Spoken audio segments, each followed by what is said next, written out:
મંતવ્યના health and wealth કાર્યક્રમમાં આપનું સ્વાગત છે. હું છું સ્મિતા. આ સાથે બાળકો જ્યારે જન્મે છે, બાળકોની દાંત ક્યારે આવે છે તેના વિશે આપણે આ કાર્યક્રમમાં વાત કરીશું.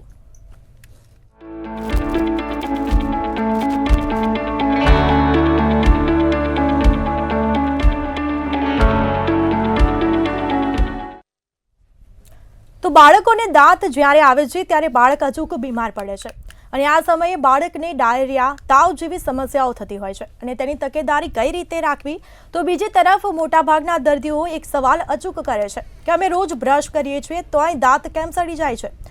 આપણને એમ જ થતું હોય છે કે બે ટાઈમ બ્રશ કરીએ એટલે કોઈ પ્રોબ્લેમ થતી નથી, પણ એવું નથી હોતું અને દાંતના સડા માટે બીજાના અનેક એવા કારણો છે જે જવાબદાર હોય છે.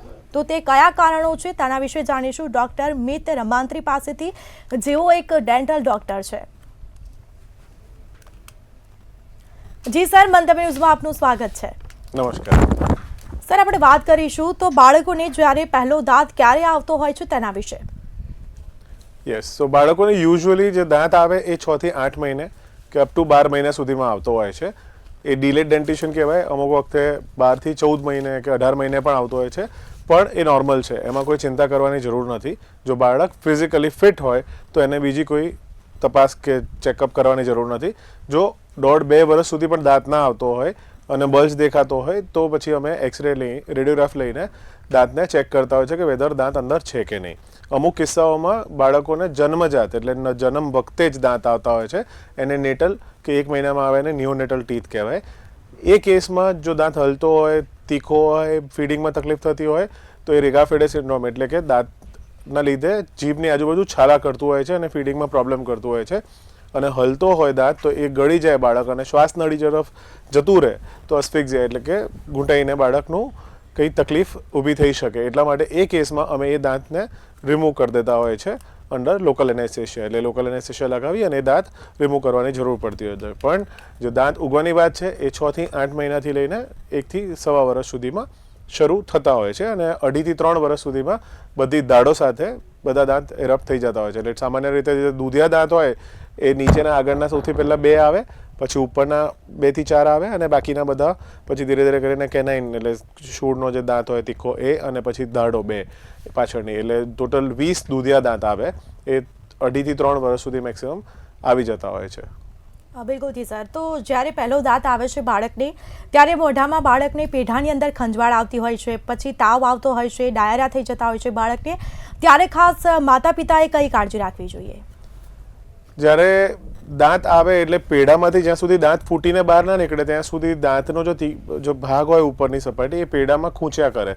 એટલે બોડીને બેઝિકલી એક રિસ્પોન્સ હોય છે કે કંઈ પણ ખૂંચે તો ઇન્ફ્લામેશન પેદા કરે. એટલે બાળકને ત્યારે ચળ વળે એટલે બીજું બહુ જ ખંજવાળ આવે, એને ટીરિંગ કહેવાય. એ નોર્મલ છે દરેક બાળકમાં. એના લીધે કોઈ ચિંતા કરવાની જરૂર નથી. અને તાવ કે ડાયરિયા એ એના લીધે નથી આવતા. હું કારણ જણાવું કે ઓવરઓલ બાળકને જ્યારે ખંજવાળ આવે ત્યારે આજુબાજુમાં રહેલી દરેક વસ્તુને મોઢામાં નાખવાનો પ્રયત્ન કરે અને જમીન પર રહેલી કોઈ પણ બેક્ટેરિયા કે ફંગસવાળી જે વસ્તુ એ જ્યારે મોઢામાં જાય અને જ્યારે બાળક ગળી જાય ત્યારે ગળા તરફ જાય એટલે ગળાનું ઇન્ફેક્શન, પેટમાં જાય એ વસ્તુ એટલે પેટનું ઇન્ફેક્શન થઈ શકે.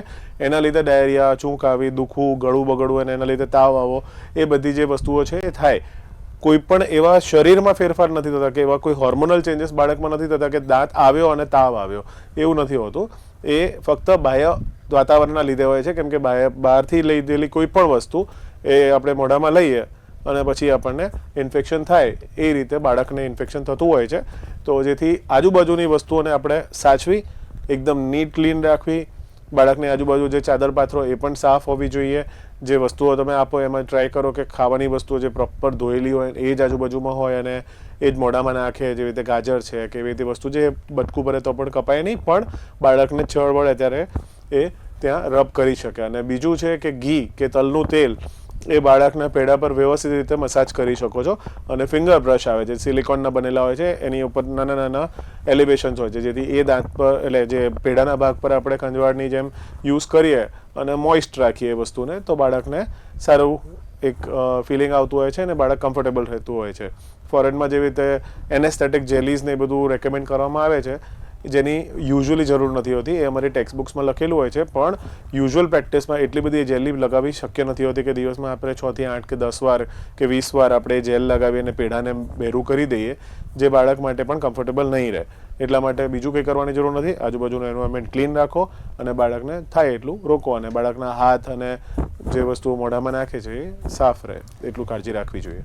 જી સર, આપે જે રીતે કહ્યું કે બાળકની પેઢામાં જેલ લગાવવાથી તેનાથી કોઈ સાઈડ ઇફેક્ટ થઈ શકે?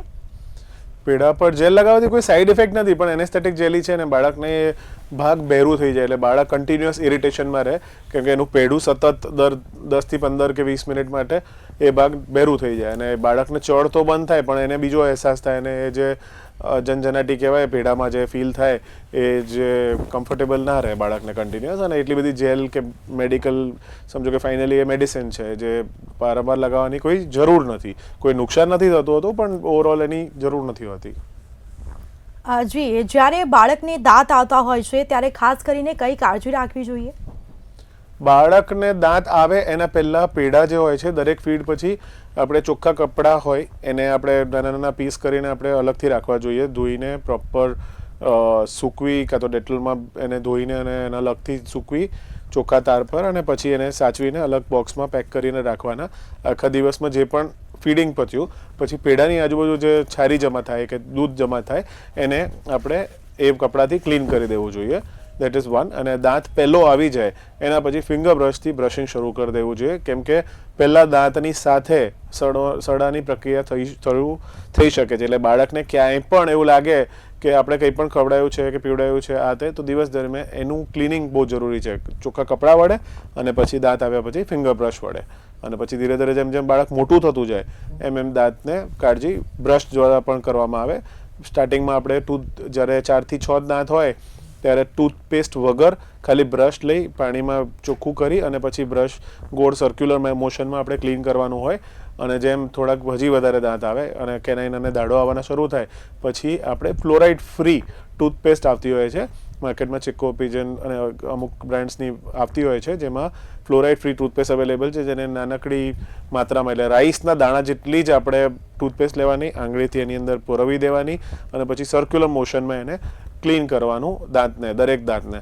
અને ઓલમોસ્ટ બ્રશિંગ ટાઈમ છે 1.5 થી 2 મિનિટ. સ્ટાર્ટિંગમાં બહુ જ ટ્રબલ રહેશે, બહુ જ સ્ટ્રગલ રહેશે કે આપણે બ્રશ કેવી રીતે કરાવે, કેમ કે બાળક એક્સેપ્ટ નહીં કરે. પણ આ પેરેન્ટ્સ તરીકે મોડલ તરીકે કામ કરી શકો. રોજ રાત્રે ને સવારે તમે જ્યારે બ્રશ કરો ત્યારે બાળકને ખાલી ઊભું રાખો, એનો કહો નહીં કે એને બ્રશ કરવાનું છે. પણ બાળક એકવાર ઓબ્ઝર્વ કરશે કે આ લોકો રોજ મારા મોટા ભાઈ બહેન કે પપ્પા મમ્મી દાદા દાદી બધા બ્રશ કરે છે, તો એને ખ્યાલ આવશે કે આ વસ્તુ એક્સેપ્ટન્સ વાળી હોવી જોઈએ અને એ એક્સેપ્ટ કરી લેશે ને ધીરે ધીરે કરશે. જો બાળક ના કરાવી શકતું હોય, 2 થી 2.5 વર્ષે બાળક ઘણા બધા સાયકોલોજીકલ ટેન્ટ્રમ પણ થ્રો કરતું હોય છે કે જેમાં બાળકને નથી જ કરાવવું અને એની મનમાની જ કરતા હોય છે, તો પછી 2 પેરેન્ટ સામસામે બેસી બંનેના ઘૂંટણ એકબીજાને ટચ થાય એવી રીતે એક જણ એનું માથું અને હેડ સ્ટેબલ રાખીને બ્રશ કરાવશે અને બીજો જણ એના હાથ અને ઘૂંટણાના પગને સ્ટેબલ રાખીને હલવા નહીં દે અને એને સ્ટેબલ રાખીને બ્રશ કરાવી શકે છે. એને લેપ ટુ લેપ કે ની ટુ ની પોઝિશન કહેવાય. અને બેઝિકલી એમાં ફાયદો થતો હોય છે કે બાળકને આપણે રિસ્ટ્રેન એટલે હલતો એટલે એની ઇન્જરી પણ અટકાવી શકીએ અને બાળક આરામથી બ્રશ પણ કરાવી શકે. થોડા વખતમાં બાળક જ્યારે સમજણું થાય ત્યારે એ વસ્તુ એક્સેપ્ટ કરીને આરામથી ઊભા ઊભા પણ બ્રશ કરાવી શકે છે. પણ 2 ટાઈમ બ્રશ કમ્પલસરી કરાવવું, ભલે બાળક કરવા દે કે ન દે. એટલે દાંત આવ્યા પછી બ્રશ બહુ જ ઇમ્પોર્ટન્ટ છે કે 2 ટાઈમ બ્રશ થવું જ જોઈએ. જી સર, ખાસ કરીને વાત કરવામાં આવે જ્યારે બાળક છે તે ધીમે ધીમે મોટું થાય છે ત્યારે બાળકને ખાવાની જે માતા પિતા ટેવો પાડતા હોય છે, ખાસ કરીને ચોકલેટ્સ છે એવી બધી જે ખાવાની ટેવો પાડતા હોય છે અને તેના કારણે બાળક કદાચ જો બ્રશ ન કરે તો તેને દાંતમાં સડો થતો હોય છે, તો તે સડાને અટકાવવા માટે કઈ રીતે મતલબ કે બાળકને આપણે કાળજી લઈ શકાય? જી, જ્યારે બાળક યુઝ્યુઅલી કેવું છે કે ખાવાનું એમને ક્રેવિંગ બહુ જ જાગતું હોય છે, ધીરે ધીરે સમજણો થાય, સ્કૂલમાં જાય, પ્રી સ્કૂલમાં ને એવી રીતે એટલે બીજા બાળકોને જોઈએ, એ લોકો ડિસ્કસ કરે, એડવર્ટાઇઝમેન્ટ જોઈએ, ટીવી જોઈએ, બધામાં બેઝિકલી એનો ખ્યાલ આવે કે જંક ફૂડ છે, પછી સ્વીટ છે, ચોકલેટ, આઈસ્ક્રીમ, બિસ્કિટ, એ બધાનું એક્સપોઝર થાય. એટલે એ જો દાંત પર ચોંટીને રહે તો એમાં એક કાર્બોહાઈડ્રેટ જે આપણે સામાન્ય રીતે જાણતા હોય છે કે ચોકલેટ કે કંઈ પણ આપણું ગળ્યું ગોળ, મધ, સાકર કંઈ પણ ચોકલેટ, બિસ્કિટ કે જંક ફૂડ કે પેકેટવાળા ફૂડમાં જે હોય એ બધામાં રિફાઇન્ડ કાર્બોહાઈડ્રેટ હોય છે, જે બેઝિકલી ચાવ્યા બાદ પેદા થતું હોય છે અને એ દાંતમાં કેટલો લાંબો સમય રહે ત્યારે બેઝિકલી સ્ટ્રેપ્ટોકોકસ મ્યુટન્સ કરીને બેક્ટેરિયા હોય છે, એ એને પોષણ તરીકે લે, પોતાની અંદર એસિડ બનાવે અને દાંત પર પ્રોડ્યુસ કરે. એ જે એસિડ છે એ દાંત પર ધીરે ધીરે ધીરે કરીને ખાડો પેદા કરી શકે અને એવી રીતે સડો થતો હોય છે. આ બહુ ટેકનિકલ વસ્તુ થઈ, પણ આપણને જરૂરી છે કે એટલે બેઝિક સમજવાની એટલી જરૂર છે કે ગળ્યું ખાધું તો એ બેક્ટેરિયાને પોષણ આપશે ગળાશ અને એ દાંતને ડેમેજ કરશે. એટલા માટે દાંતને ચોખ્ખું રાખવું બહુ જરૂરી છે. એવું નથી કે આપણે ગોળ, મધ, સાકર કે એવી સારી વસ્તુઓ કે ગોળ આપણે રોજ ખાતા હોય તો એ સારું જ છે બાળકના બંધારણ માટે, હાડકા માટે, લોહી માટે, પણ બેઝિકલી એ કરવું જરૂરી એટલું છે કે આપણે 2 ટાઈમ બ્રશ કમ્પલસરી કરાવવું જોઈએ અને પ્લસ કંઈ પણ ખાય એના પછી કોગળા કરાવી દેવા જોઈએ. પ્લસ લિમિટેશન્સ, એટલે એને ખબર હોવી જોઈએ કે મારે ક્યારે આ વસ્તુ ખાવી છે, ક્યારે નથી ખાવી. કેમ કે એમાં શું હોય છે કે બાળક નથી માનતું, ચલો ચોકલેટ આપી દીધી, રાત્રે સૂતું નથી, ચોકલેટ આપી દીધી. એવું નહીં. એ બેઝિકલી બાળકને ખબર હોવી જોઈએ કે ચોકલેટ, બિસ્કિટ ને એ બધું છે મને એક સમયે જ મળશે, એક સાથે જ મળશે.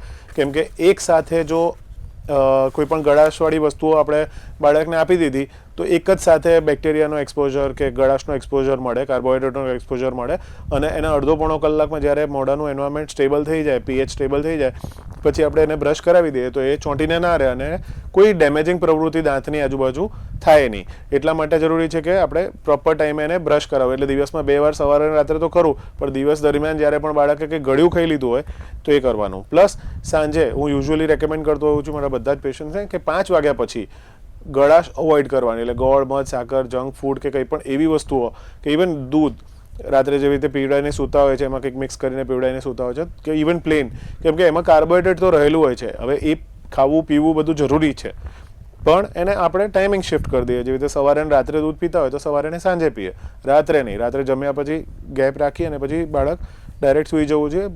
મિડનાઇટમાં પણ દૂધ કે એનું સેવન અવોઇડ કરવું જોઈએ, કેમ કે એ જેટલો લાંબો સમય દાંતના કોન્ટેક્ટમાં રહે એટલો સડા થવાના ચાન્સીસ વધે. પ્લસ બાળકોને આપણે સરસ ચોકલેટ ડેની સેલિબ્રેશન શીખવાડી શકીએ કે Sunday is a chocolate day અને તમે એક એને બેગ આપી દો, જેને ચોકલેટ બેગ નામ આપી દો. એ કન્સેપ્ટમાં શું થાય કે ઓવરઓલ બાળકને જેટલી અઠવાડિયા દરમિયાન ચોકલેટ મળે એ બધી ભેગી કરીને એ અંદર ચોકલેટ બેગમાં ભેગી કરે. રવિવારે ચોકલેટ ડે સેલિબ્રેટ કરવાનું, એમાં જમાડ્યા પછી અડધો કલાક પછી એને બધી ચોકલેટ આપી દો. આરામથી જેટલી એને ખાવી હોય 1, 2, 3 ચોકલેટ, 4 ચોકલેટ એ ખાઈ લે કે આઈસ્ક્રીમ ખાઈ લે અને પછી એ અડધો કલાક પછી બ્રશ કરી દે. પણ વીકલી એમને ખબર હોવી જોઈએ કે મારો એક ડે છે જ્યારે પર્ટિક્યુલર ડે પર મને મળશે. ઇન બિટવીન જ્યારે કોઈક બર્થડે ગયા કે આ તે એક્સપોઝર બરોબર, પણ ડેલી રૂટીનમાં એમને ખબર હોવી જોઈએ કે આજે મારે ચોકલેટ કે બિસ્કિટ કે જે પણ મળ્યું છે એ મારું જ છે, પણ મારે ખાવાનું છે રવિવારે. એટલે એવી રીતે આપણે એક્સપોઝર પર કંટ્રોલ કરીએ અને બાળકને કમ્ફર્ટેબલ પણ રહે કે મને ખાવાનો કોઈ કંટ્રોલ રાખવામાં નથી આવતો અને પ્લસ મને ખાવા મળશે. એટલે એ કન્વિનિયન્સ આપણે આપી શકીએ ને એ લોકોને ધીરે ધીરે ડાયટ મોડિફિકેશન કરીએ. જે મેં જણાવ્યું 5 વાગ્યા પછી અવોઇડ કરવું જોઈએ. પણ બાળક માને નહીં તો શું કરવું? માને નહીં તો એમને ધીરે ધીરે ટેવ પાડવી પડે. એમના ભાઈ બહેન કે સિબલિંગ કે ફ્રેન્ડ્સના જોડે મોટિવેશન લઈને એ લોકોને અમુક એજ્યુકેટિવ વિડીયો, કેમ કે ઘણા બધા બાળકો ઘણી બધી ચેનલ્સ યુટ્યુબ ને ઓનલાઈન બધું જોતા હોય તો એમાં તમે પોતે સર્ચ કરીને હવે અમુક એજ્યુકેટિવ વિડીયોઝ પણ હોય છે કે જેમાં એમને સ્ટોરીમાં ખબર પડે કે આ મારા બાળક માટે સારી સ્ટોરી છે. કેમ કે એ લોકો કામ વગરની વસ્તુઓ જોવે એના કરતાં આવી કોઈ સરસ વસ્તુ શીખે કે જેનાથી એમને એક લાઈફમાં હેબિટ ક્રિએટ થાય કે જેમાં એ લોકોને કંઈક શીખવા મળે. અને પિયર ગ્રુપ જેવી તેમના ફ્રેન્ડ્સ છે, કઝિન્સ છે, કે એ લોકોની જોડે તમે વાત કરો કે તમે કરો છો, એમને મોટિવેટ કરો. એ લોકો શરૂ કરશે તો એ લોકો પણ કરશે. એટલે ટાઈમ આપવો પડે. કદાચ કોઈને 15 દિવસ લાગે, કોઈને 6 મહિના લાગે, પણ બાળક ધીરે ધીરે સમજણું થાય અને એમને પણ ખબર પડે કે આ વસ્તુ એક્સેપ્ટ કરવા જેવી છે અને આપણી તો જવાબદારીમાં આવે કે બાળક તાવ આવ્યો ને દવા ના લેતું હોય તો આપણે કેવી રીતે પકડીને પીવડાતા જ હોય છે. તો એવી રીતે સેમ વસ્તુ બ્રશિંગનું પણ હોય અને હાઇજીનનું પણ હોય અને ફૂડનું પણ હોય. એ ધ્યાન રાખવું જ જોઈએ. બિલકુલથી સર. તો જ્યારે બાળક 1 વર્ષનું થાય છે ત્યારે એ અંગૂઠો મોઢામાં લેતું હોય છે, ખાસ કરીને માતા પિતાએ કઈ તકેદારી રાખવી જોઈએ?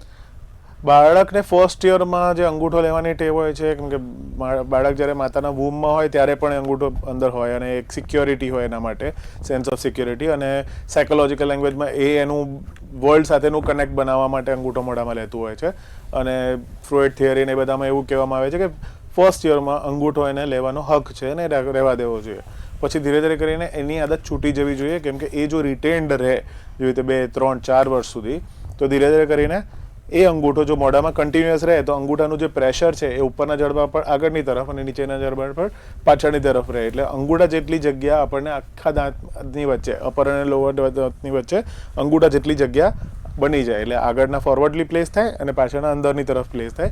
એટલે એ કેસમાં આપણે પછી પાછળથી વાંકા ચૂકા દાંતને બધાની તકલીફ થતી હોય છે, કેમ કે દાંત આગળ પડતા પડી જાય. એ અંગૂઠો છોડાવી દો તો આપણા બોડીની રચના એટલી સુંદર છે કે જેમ અંગૂઠો ચૂસવાનું છૂટી જાય એમ મોઢાની માંસપેશીઓ પોતાની દાંતને પણ પોતાની જગ્યાએ મહદ અંશે ઘણા બધા અંશે લઈ આવે છે. એટલે અંગૂઠો છોડાવવો આફ્ટર ફર્સ્ટ યર, 1 વર્ષ પછી બહુ જ જરૂરી છે. એમાં બેટર સોલ્યુશન્સ ટ્રાય કરી શકો, ખાટા જેવી રીતે તુરા કે ખાટા સોલ્યુશન્સ દાંત પર અંગૂઠા પર લગાવી શકો, પટ્ટી બાંધી શકો. ઘણીવાર લોંગ સ્લીવ કન્સેપ્ટ બહુ જ સરસ ચાલે છે, જેમાં બેઝિકલી આખા બાયનો જબ્બો હોય એને આગળ બીજી બાંયે ટાંકી દો અને અંદરનો ભાગ ખુલ્લો રાખો, જેથી બાળક આગળ સુધી હાથને લઈ જઈ શકે પણ જબ્બામાંથી કાઢીને બહાર ના કાઢી શકે. એટલે જબ્બાની આગળની બાંયે જે હોય એને સીવી કાઢવાની, આગળની એક્સટેન્ડેડ જે હજી એક બાંયે લગાવી અને પછી સીવી કાઢવાની, અને લોંગ સ્લીવ કન્સેપ્ટ કહેવાય છે. એટલે એના લીધે શું થાય કે બાળક ઊંઘમાં પણ ખેંચીને અંગૂઠો બહાર ના કાઢી શકે અને એનાથી ઘણા બધા બાળકો આ આદત છોડી દેતા હોય. આ આદતની વસ્તુઓ 1 થી 1.5 મહિને કે 2 મહિનામાં છૂટી જતી હોય છે. નહીં તો પછી અમે બાળક જ્યારે 2.5-3 વર્ષનું થાય ત્યારે દાંત પર પેલેટલ ક્રિબ કે બ્લુ ગ્રાસ અપ્લાયન્સીસ આવે છે, જેમાં બેઝિકલી કાં તો રેક્સ અપ્લાયન્સ, બેઝિકલી એમાં અમે દાંતનું મેઝરમેન્ટ લઈ દાંત પર ફિક્સ્ડ યુઝ્યુઅલી એક અપ્લાયન્સ લગાવતા હોય, જેમાં બેઝિકલી રિમાઇન્ડર અપ્લાયન્સ તરીકે કામ કરતો હોય છે, જેમાં બાળક જ્યારે પણ અંગૂઠો મોઢામાં નાખે ત્યારે એ જે અંદર દડી જેવી વસ્તુઓ હોય, કાં તો સ્પાઇક્સ હોય, કાં તો રેક્સ હોય, એ બાળકને નડે. એ બાળકને નડે ઇન ધ સેન્સ કે બાળકને આદત કરતા રોકે. એ દાંતને કે પેડાને કે જીભને નુકસાન નથી કરતું હતું, પણ એ રિમાઇન્ડર અપ્લાયન્સ તરીકે અમે યુઝ્યુઅલી આપતા હોય છે. અમુક કેસમાં 1 થી 1.5 મહિના 2 મહિનામાં બાળકની આદત છૂટી જાય પછી એ કાઢી દેતા હોય છે, જેથી બાળકના જે આગળ પાછળ થતા દાંત અને બીજી તકલીફ છે, પ્લસ અંગૂઠો કન્ટિન્યુઅસ મોઢામાં રહે એ બધું, એટલે એ બધું અંગૂઠાને પણ કેરલેસ એટલે અમુક તકલીફ કરતું હોય છે, જેથી અમે એ વસ્તુને છોડાવવા માટે હેલ્પ કરતા હોય છે. આ તો આપણે વાત કરી કે બાળક જ્યારે 1 વર્ષનું હોય ત્યારે, પરંતુ 4 થી 5 વર્ષનું જ્યારે બાળક થાય છે ત્યાં સુધી તેની આદત જતી નથી. હા, એટલે મેં કીધું ને જેવી રીતે અપ્લાયન્સીસ અમે આપતા હોય છે, 2, 2.5, 3 વર્ષ પછી અમે યુઝ્યુઅલી આ અપ્લાયન્સીસ આપીને એ આદત છોડાવતા હોય છે કે જેથી બાળકને જે પાછળની જે તકલીફો થવાની છે એ અટકી જાય. કેમ કે અમુક કેસમાં એવું જોવા મળે છે કે જો આદત ના છૂટી હોય તો 35 થી 50 વર્ષના પણ એડલ્ટ્સ અંગૂઠો લઈને સૂતા હોય છે, કેમ કે એ લોકોની આદત લાઈફ લોંગ પછી છૂટતી નથી, કેમ કે એક આદત બની ગઈ છે. એ લોકો સ્ટ્રેસમાં હોય કે બીજી કોઈ વસ્તુ હોય કે ઊંઘતા વખતે અંગૂઠો લીધા વગર મોંમાં બેઝિકલી એમને ઊંઘ ના આવે, એવી વસ્તુઓ પણ થતી હોય છે, જેમના દાંત પછી લાઈફ લોંગ વાંકા ચોકાના એ રહેતા હોય છે. કેમ કે એ કેસમાં જો આદત હોય તો અમે જેવી રીતે બ્રેસીસ કે અલાઇનર્સથી પણ એને દાંત કરેક્ટ ના કરી શકીએ, કેમ કે જો અલાઇનમેન્ટ કરવામાં આવે તો પણ અંગૂઠાની આદત ચાલુ રાખે તો એના પ્રેશરથી દાંત પાછા આગળ જતા હોય છે. એટલા માટે એ છોડાવી સમયસર જરૂરી છે. એટલે 2, 3, 4 વર્ષે તો એ આદત છોડાવી જરૂરી જ છે. હજી મોટા થઈ ગયા હોય તો બહુ લેટ નથી, પણ જે તે સમયે આપને ખ્યાલ આવે ત્યારે આ વસ્તુનો ઇલાજ અવેલેબલ છે, એટલે કરાવી લેવો જોઈએ.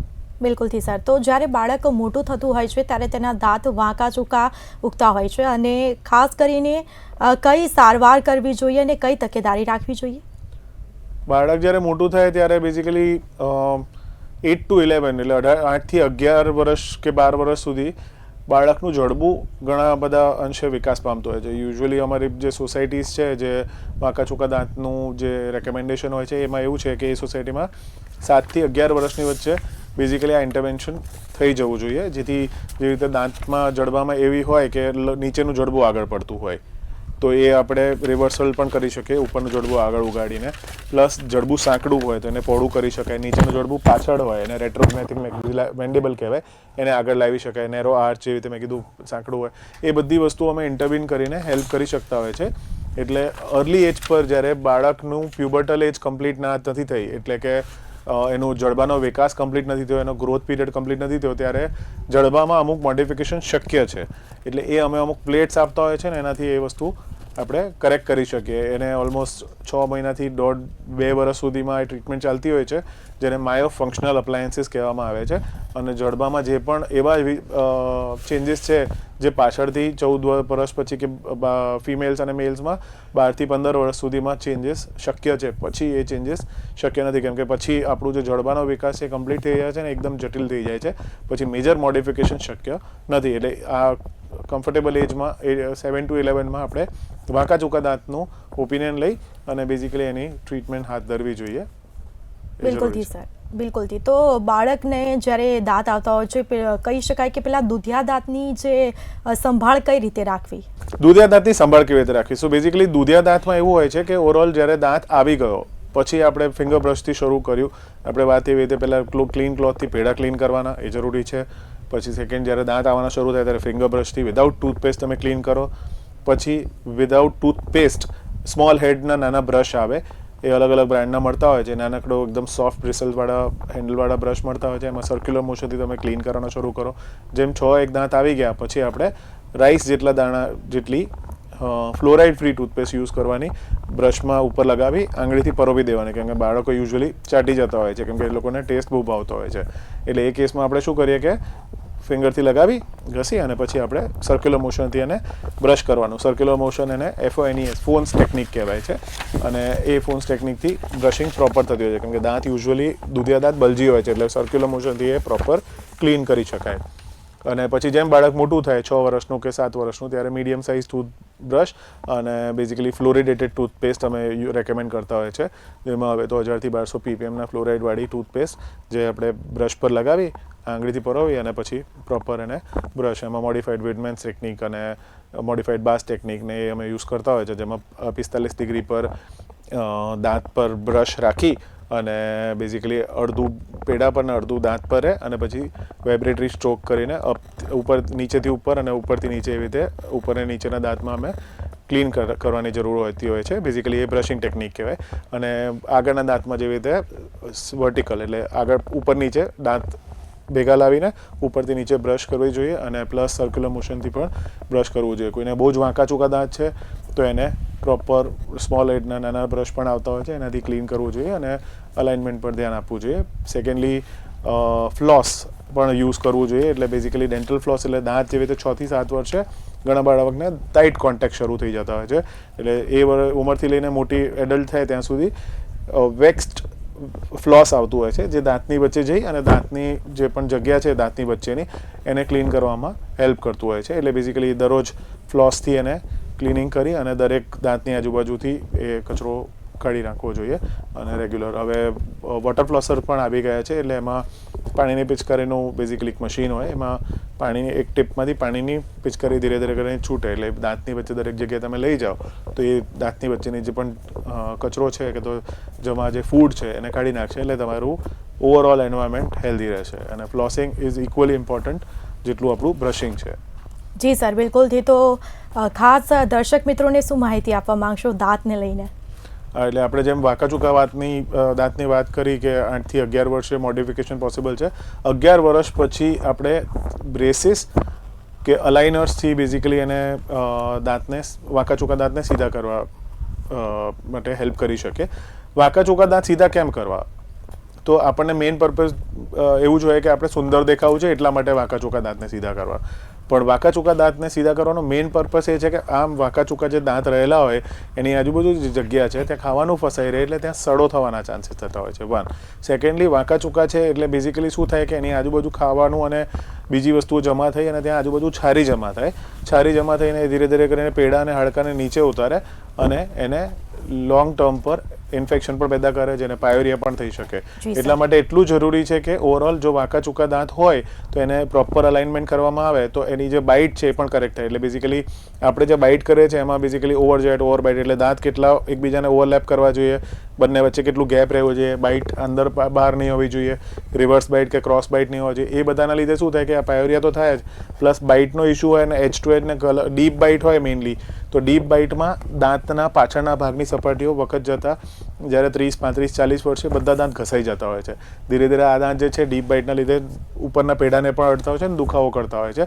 એટલે આ બધી વસ્તુઓને સરખું કરવા માટે અર્લી એજ પર આપણે અલાઇનમેન્ટનું પ્લાન કરવું જોઈએ. હવે તો જેવી રીતે તાર બાંધીને આપણે પહેલાં જે દાંત સીધા કરતા એને બ્રેસીસ કહેવાય, એના ઓપ્શનમાં હવે અલાઇનર્સ પણ આવી ગયા છે અને જી સર. કિડ્સના અલાઇનર્સ પણ આવી ગયા છે, જેને ઇન્વિઝલાઇન ફર્સ્ટ કે અલાઇનર ફર્સ્ટ અમુક અલાઇનર્સ આવતા હોય, જેમાં બેઝિકલી ડિજિટલ ડેન્ટિસ્ટ્રીમાં બેઝિકલી અમે સ્કેનર, અમારે આર્ટિફિશિયલ ઇન્ટેલિજન્સ પણ હવે જી. આમાં આવી ગયું છે. એમાં બેઝિકલી અમે સ્કેન કરીએ દાંતનું, એટલે એનું એક્ઝેક્ટ વર્ચ્યુઅલમાં અમારી જોડે કોમ્પ્યુટર પર આવે, અમે એને સબમિટ કરીએ અને બેઝિકલી એમાંથી સોફ્ટવેરમાંથી પ્લાન બને અને એના બિલકુલ. દાંત અત્યારે જેવા દેખાય છે અને પાછળથી કેવા દેખાશે એ પહેલાથી અમે પ્રિડિક્ટ કરીને પેશન્ટને બતાવી પણ શકીએ કે આપણું ફાઇનલ રિઝલ્ટ જી. આવશે 1.5 વર્ષ કે 2 વર્ષ પછી કે વર્ષ પછી, અને એની ટ્રીટમેન્ટ પણ બહુ જ ઇફેક્ટિવ રહેતી હોય છે. અને પછી એનામાંથી બેઝિકલી પ્રોડક્શન થતું હોય છે ટ્રાન્સપરન્ટ પ્લેટ્સનું, એને અલાઇનર્સ કહેવાય, અને એ બેઝિકલી બાળકોએ પહેરવાનું હોય છે. અને એડલ્ટમાં 18 વર્ષથી લઈને 80 વર્ષ સુધી કે 90 વર્ષ સુધી પણ કોઈને દાંત અલાઇન કરવા હોય તો એ અલાઇનર્સથી શક્ય છે. બિલકુલથી સર. તો જે રીતે ડૉક્ટર મિત રમાત્રીએ દર્શક મિત્રોને ખૂબ સરસ માહિતી આપી તેના બદલ આપનો આભાર. તો આ સાથે ફરી મળીશું એક નવા મુદ્દા સાથે. મને રજા આપશો. નમસ્કાર.